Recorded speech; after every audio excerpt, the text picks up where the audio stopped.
session is about UPSC prelims exam, how to crack it. And as I told you before, I have cracked this exam 6 times, the prelims phase from general non-EWS category with the 3 IFOS mains. In fact, like whenever I missed out on IFOS, it was only by like 3, 4 marks. So I have been scoring pretty high in this exam. Like I would be averaging easily about 125 plus in GS1. And today's session is all about sharing my experience with you and giving you a framework which has worked really well for me consecutively 6 times in this exam. So let's start. Someone needs to mute their microphone because I can hear the echo of my own voice. Yeah, thank you. So let's start with it. First of all, we'll talk about nature of this exam. We all know that UPSC exam has been listed as the world's second most toughest exams, and the prelims phase is considered even more tough because of several reasons. There are 100 MCQs with negative marking, and selection ratio is very adversarial. Like approximately around 1 million people apply for this exam, although half of that number actually appear for that exam, but that's besides the point. And only 10,000 are approximately selected. So you can see that the number of people selected to the number of total applicants is very adversarial. And the other important thing is that if you fail in mains or interview stage, at least there is some sense of accomplishment, and the next phase is really close by, like barely 2, 3 months, and you'll be again writing the prelims. So you won't be able to waste a lot of time in stress, and you won't be demoralized to a really great extent. However, if you fail prelims, that means you have to wait almost a year, and it's extremely demoralizing. Like if you falter in the very first hurdle itself, you start questioning your own credibility, and there are a lot of issues that you have to face if you fail the prelims exam. So it's very important to qualify this exam. However, there is also a paradox that even if you are performing really well in this exam, the marks won't be counted towards the end. Like there are several people who have scored in the 160s but ended up not getting a rank. And there are people like Tina Dabi and some others who qualified prelims by like half marks or 1 marks but ended up getting rank one and proper IS job. So this is a bit paradoxical here, that you have to mandatorily qualify to proceed further, but you don't have to obsess over it, and you don't have to overdo the prelims preparation so much that you will miss out on mains preparation. So a balance has to be made. Coming to syllabus of this exam, I'll be only talking about general studies one because CSAT is like a piece of cake for most of us now, and you just have to qualify that, and that too with a very low score. So coming to general studies paper one, we have current events of national and international importance. Now this is a very vague definition because almost anything under the sun is nationally or internationally important. So that means like you have to do almost everything that's out there. And so that also adds to the chaos of this first leg of UPSC exam, the prelims paper, because the syllabus is very open ended. In mains, at least you have some key points around which UPSC frames its questions, but in prelims, anything under the sun is general studies. Then we have a history of India and Indian national movement. So that is like a little bit precise, we can say. India and world geography, physical, social, economic geography of India and the world. All these different segments are important. Physical, social, economic, all these things. There are some key points like if you want to go through them, you can like go through glossary of some standard books of physical geography, social geography, economic geography. The last 2, 3 pages, the glossary of terms, and you'll get some important concepts that you must know with respect to these subjects. Then we have Indian polity and governance. This is the bedrock of this whole examination. This is what you are going to do when you get into the job. So constitution, political system, panchayati raj, public policy, rights issues, all these segments are again important. Economic and social development, sustainable development, poverty, inclusion, demographics, social sector initiatives, etc. So they have clearly outlined specific areas inside economic and social development that the questions will be asked from. Okay, so you have to pay special attention to these things. You may have to read some reports and some chapters of economic survey which are specific to these things that are mentioned over here. Then we have general issues on environment, ecology, biodiversity, climate change, that do not require subject specialization. They will say these things, but when they'll put the questions eventually, like even PhD scholars of these subjects will not be able to answer them to these. Someone is having some background noise. Please take care of that. Okay. And then we have general science. They call it general science, but they really dive really deep into the subject. Like we have geotextiles and these cryptocurrencies and blockchain and all that. They will dive really deep and they will make sure that you understand the basics of emerging technologies. So this is the syllabus. It's quite a mouthful of syllabus, and which has to be completed in some calculated amount of time. You cannot, uh, like, if you want to go really deep into these subjects, even 10 years are not enough. Okay, but you just have to qualify the prelims exam, and you have to make sure that you have practiced writing well for the mains exam. Otherwise, you won't be getting a rank finally. So next we'll discuss about sources from which this paper has to be prepared. I'm pretty sure there are like n number of sources listed by toppers like Dina Dabi and all other toppers on the internet, all the books that they use, and you'll find that most of them are repeating the same things over and over again.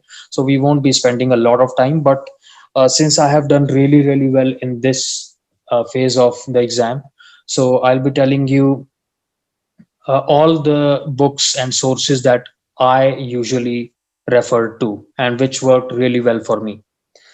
So sources are first of all past papers of UPSC prelims. There is a website called Exam Race or something, and they have a compilation of prelims papers from 1975 onwards or something. So I solved all the papers from 1975 to the present prelims every time I revised them. So that is very helpful. And other thing is that in case, what you have to do in all those things is that all the questions that you are easily able to correctly answer, you can ignore them because you will be able to recollect them in the exam as well. But there will be questions that you will falter or you will have difficulty answering or remembering. You must highlight them or you must cut copy paste. Like you can use OCR converters, PDF to text, and you can highlight those specific questions, and you can make a question bank out of them. And the other thing is that you should also read the relevant topic related to that question in the standard book, like Lakshmikant or whatever. So past papers of UPSC is a must. There have been cases of a lot of questions being directly repeated or indirectly repeated in the recent papers. Other thing that I regularly did was All India Radio Spotlight analysis.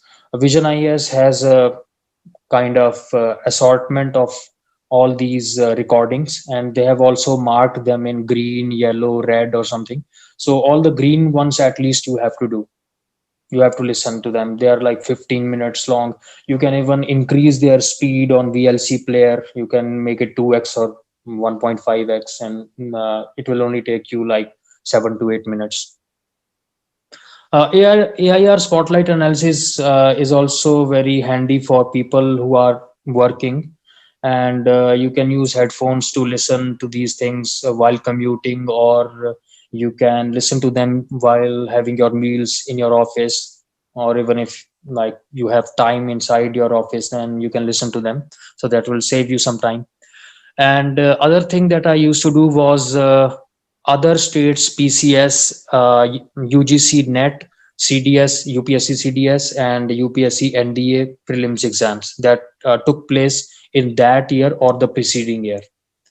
You should go through them. You'll find them easily on UPSC websites or solved papers elsewhere. So if you don't want to solve them, at least you should read through them and read the solutions with the paper. I've seen a lot of questions being repeated directly from CDS or NET exam in UPSC prelims. So it's always worthwhile to go through them. Coming to mainstay sources, we have PIB, we have the Hindu, and you can skip Yojana full magazine, but at least you have to do the Did You Know section of Yojana magazine for prelims. Okay, a lot of people don't do it. Even I didn't read Yojana magazine comprehensively, only Did You Know portion. Or you can go through some compilations of Yojana magazine, that will be easier.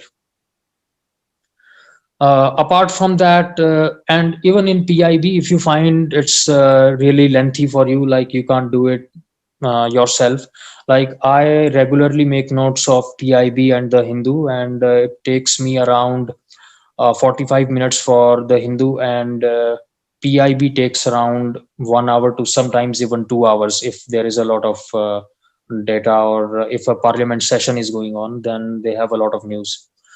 Or what you can do is that you can refer to some good compilations, like IS Baba has some good compilations, and uh, GS Core also has some good compilations that they upload for free on their website. You can go through that if you don't have time to make notes yourself. However, it's recommended that you read PIB yourself, because they are also very helpful in mains. They also help you to frame answers of mains exam in a good way, because when the ministers give a written reply to some questions in the parliament, they have a really good writing style. In fact, most of these answers are prepared by their secretaries, which are IS officers. They are using their GS skills even after getting into the job. So after you become an IS officer, you will be writing critically analyze and everything for rest of your life. Don't worry about that. Um Next, we have for emerging technologies, space sector and defense sector are mainstays of this exam. There are a lot of questions asked on DRDO and ISRO's achievements. So you have to go through the websites of these two organizations. ISRO has a very good compilation of details of all payloads and all satellites that were successfully launched during a year, and DRDO has too. So you have to go through these things. Apart from that, standard books, old NCRTs plus new NCRTs, 5th to 12th class. I know that a lot of old NCRTs are not available online, but whatever you can find, at least try to do that. Old NCRTs plus new NCRTs, both are important. I have seen questions being asked from both of these sources. If you can't find the books, or if you don't have enough time, then if you have joined some coaching institute, then it is like expected that they will provide you compilations of these notes or something of NCRTs, because these are mainstay books. You cannot qualify this exam without reading the NCRTs. Uh, then there are some additional books around, apart from NCRTs. We have Shankar IAS Environment. We have Iraq Barucha for Environment. Bipin Chandra Struggle for Freedom. We have Spectrum Culture Book. We have Tamil Nadu Board History. We have Goche Leong Geography. Lakshmikant. One is Polity, which everyone has, and the other book is Governance in India, which is also important, especially with respect to rights issues. Okay, so try to get this book too, or even PDFs are available these days. For economy, you can refer to Shriram IAS notes, or you can use Murnal's website, or you can read Ramesh Singh if you want a simpler version. Okay. For forming the basics of economy, NCRTs are not enough. You will have to refer to one of these standard books. So this is the list of sources that I was using. I think these are comprehensive. Uh, some people might suggest one or two extra things, but I'm pretty sure you won't be able to do even this. Like 80% of people won't be able to do even this completely. So this is a lot, even though it might look really small, like squeezed into a single slide. But trust me, these are very comprehensive materials, and you will struggle to do them even once, let alone revision. Talking of revision, like people suggest that you should revise at least 2 3 times, but in my case it was never possible. I was never able to revise even once. Like till the last moment, I was like just reading and reading material. So instead of revision, what I used to do is that the same topic I would read from a different book. And maybe that is why I was very successful in prelim stage, because the width of my knowledge was really huge for this exam. Apart from that, what I found really useful was Insights IAS daily current affairs quiz compilation, those 5 6 questions that they give. That is really good. And a lot of topics are directly hit from this thing. Like there was a time, I think in 2017 or something, like almost 25 questions could be directly or indirectly answered from this quiz itself. And then you can, like, just to feel safe, or like this could serve as a sort of revision if you are like me, like if you are struggling to revise, and your like reading itself is taking you 3 4 months, then in the end what you can do is that you can quickly revise through Forum IAS, Insights, or Vision IAS compilation like PT 365 or those modules, subject modules and all that. Okay, and that will be really helpful. Now we come to duration of study. How much time is necessary to cover this entire syllabus? Well, in my case, at least in my experience, at least you would take 3 to 4 months minimum dedicated for prelims. It's not that rest of the year you won't be doing anything. You would be preparing for mains, and prelims will automatically keep on, like you'll keep preparing for prelims automatically if you are preparing for mains. If you are regularly reading the Hindu newspaper and PIB and all that, you are preparing for prelims. But dedicated prelims preparation should start around at least 3 months minimum are required. Then sitting duration per day, if we talk about, in my opinion, minimum 8 hours if you are without job. 8 to 10 hours. You have to make time for that. If you are aiming for such a difficult exam, you have to make a time of at least 8 to 10 hours. It's pretty easy if you manage your day properly. Like in my case, I used to get up at 4 a.m. and from 4 a.m. to 8 a.m. There is no disturbance whatsoever in the environment or inside your house or whatever. Everyone is sleeping almost, so you can easily clock 4 hours here, then like 3 hours during the day, and in the evening again like 4 hours you can clock easily. So this way you can easily dedicate around 8 to 10 hours per day if you are without a job. If you are with a job, then at least 6 hours. All right, apart from your office work, at least 6 hours have to be somehow devoted to this preparation.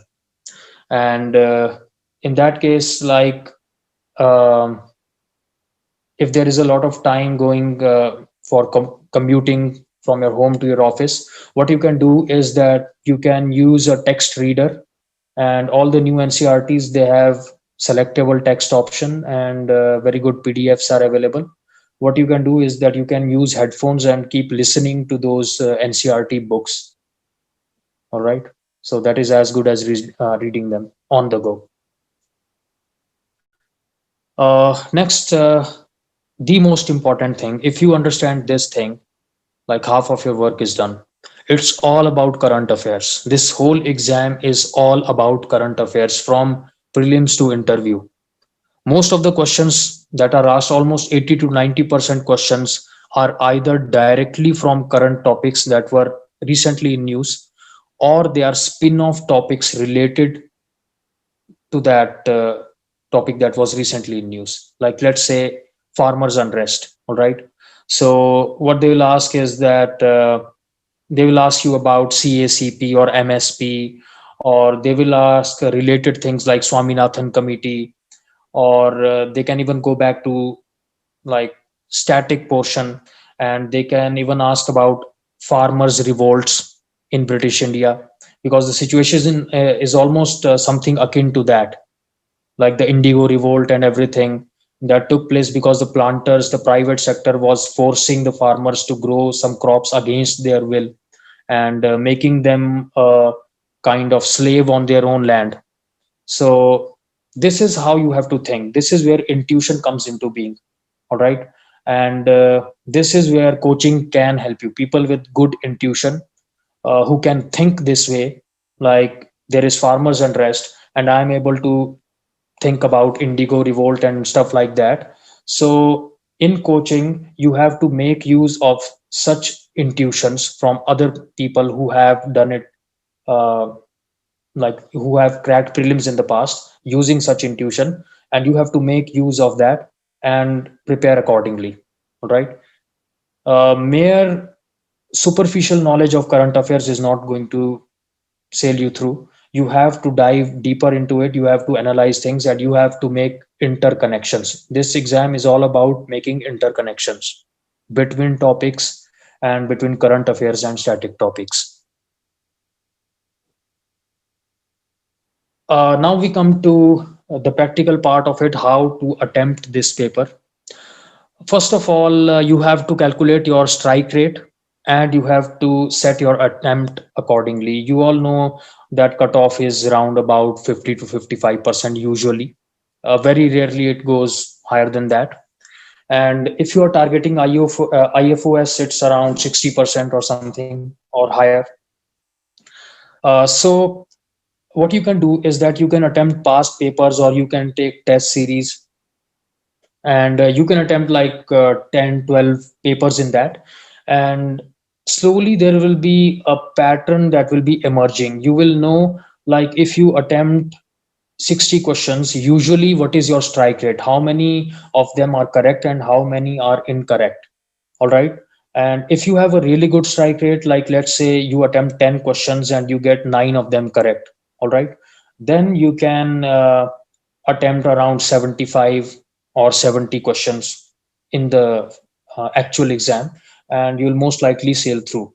But if your strike rate is less than that, then you'll have to keep a margin of error and you'll have to attempt higher, because there is no other possibility. If you are aiming for IFOS exam, you will have to attempt at least 85 questions minimum. All right, because this is a very high scoring exam. The cutoff is really high. So accordingly, you have to adapt. While attempting, we have to follow certain rules of engagement. In the first round, you have to attempt questions in which you are 100% sure. All right. Like in which, by 100% sure, I mean in which you can easily eliminate three options.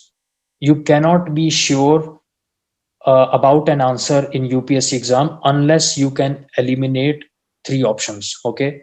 Once you have eliminated three options, it's obvious the fourth one will be the correct one. So people with a really good prelims record, in the first round they are able to get around 50 to 55 questions correctly. In my case also, this holds. Like I was able to attempt around 50 to 55 questions with 100% surety in first round. Okay. In round 2, you have to attempt questions in which you can eliminate at least two options easily, and then you have to make a calculated guess. Okay, this will happen if you are expecting that all the toppers are able to attempt at least 75 questions with surety. You are wrong. I'm pretty sure no one is able to do that. The highest percentage would be around 60%. You cannot be sure in a UPSC exam. They put the options so close and in such a confusing way that at max 50 to 55% questions in the first round if you are really well prepared.